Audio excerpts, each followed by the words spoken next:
At a news conference last night, President Trump said there's a risk of foreign countries using mail-in ballots to cheat the election. He then accused the Democrats of doing their own election cheating without attempting to explain his allegation. Hogan Gidley joins me now. He's the national press secretary for the Trump campaign. Hogan, I delivered an opening commentary today essentially arguing that we've got this potential for a perfect storm brewing from now until Election Day or the final day of voting, comprised of the following: voting amidst a pandemic, an administrative overload, postal delay, and voter error because of newness with the absentee ballot process, which I think begs this question: doesn't the president have an obligation to tell people that a delay in the count, I'm thinking about the night of November 3rd, is not indicative of fraud? Well, a couple things. First of all, I appreciate you having me on. Thanks so much for the time. Also, I did watch your opening, and you make a lot of great points. I mean, listen, here at the campaign, we are concerned about voter fraud in this election, in part because in so many states, Democrats are now suing to allow votes to come in after Election Day. Nevada is a great example of that. And so when you're talking about the potential for fraud, Nevada is going to be the poster child for it in this way. When they are going to send out 2 million ballots in the mail to their voters, they're also putting out envelopes that are prepaid with postage already on them.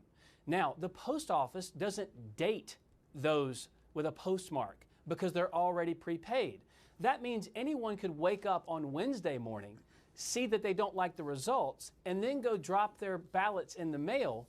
It won't receive a postal date stamp on it, and so it has 3 days by Nevada law to actually get to the location of the courthouse and then to be counted.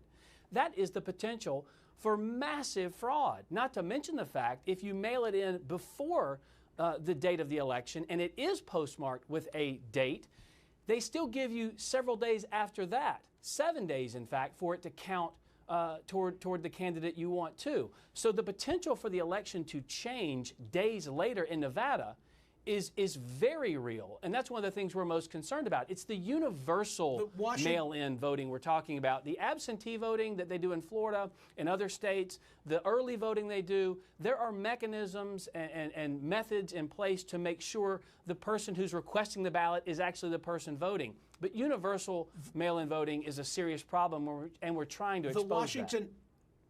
The Washington Post today has a headline, and maybe because it's the Post, you won't buy into it, but it sums it up this way: the likelier problem with mail voting delaying election results isn't fraud, it's confusion. Here, I'll give you an outlet you'd probably be more inclined to agree with. The lead editorial of today's Wall Street Journal. Put this up on the screen.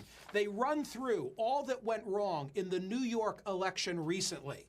But it ends this way, Hogan. It says, what a fiasco.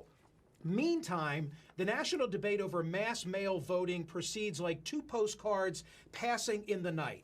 President Trump uses the word fraud. The factotums of conventional wisdom hit their computer hotkeys for phrases like no evidence of widespread fraud. Parenthetically, I tell you, that's what I was about to simply say to you. But let's see if we can agree on the next part. Why focus on criminality? Old-fashioned government incompetence is clearly sufficient to create a mail vote debacle the country might come to regret in November. What is the administration doing about that? But it's not an either or, it's an and. I mean, for decades, you don't trust the post office with a greeting card to Granny. Now you're telling them that the sacred vote you're trying to cast for President of the United States is going to go through the post office and somehow we're supposed to trust that? You talked about delays. Absolutely, delays are a concern. You also talked about the article pointing out that in New York, 2 congressional districts, 6 weeks, I think one of them still they haven't certified yet. It took that long to find out who won the election. But Hogan, 5 states have done this. 5 states have done this without any incident whatever.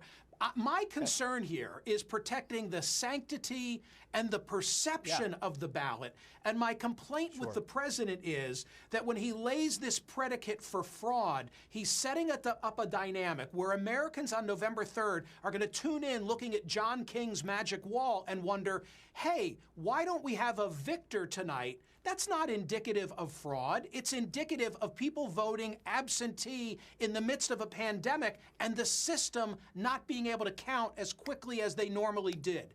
You get the final word. Well, first of all, there is rife fraud across this country in voting, and that's been proven time and time again in article after article.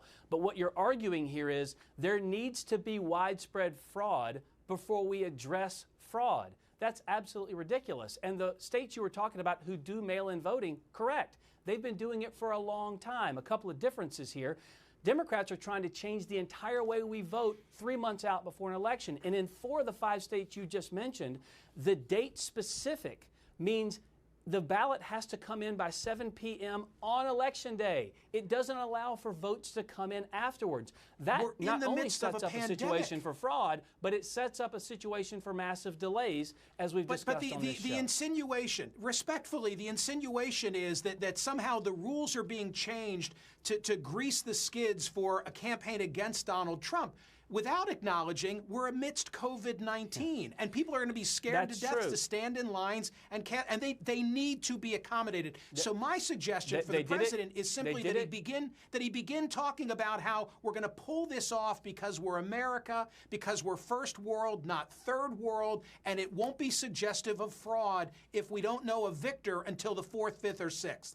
That's what I wanted to say. Well, no, and I understand that. But listen, we tried this in person in Wisconsin, and it worked. We expect a massive amount of people to vote in this election before Election Day because of absentee, because of mail-in.